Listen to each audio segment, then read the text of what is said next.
Bilang isang healthcare worker, walang pinipiling araw, walang pinipiling panahon, kahit umuulan, kahit may snow, kahit Sundays, holiday, trabaho pa rin.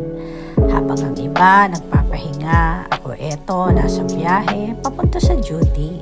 Madilim pa, malamig ang hangin, minsan nagyayelo pa ang kalsada, pero kailangan pumasok kasi may mga pasyenteng umaasa.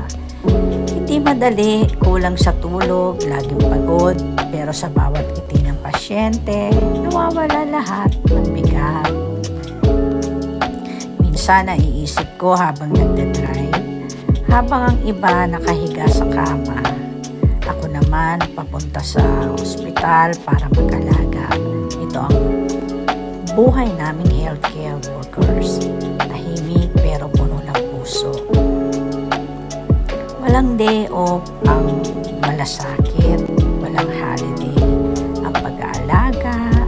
Kahit sa bawat shift, may buhay kang natutulungan, may pamilya kang nabibigyan ng pag-asa.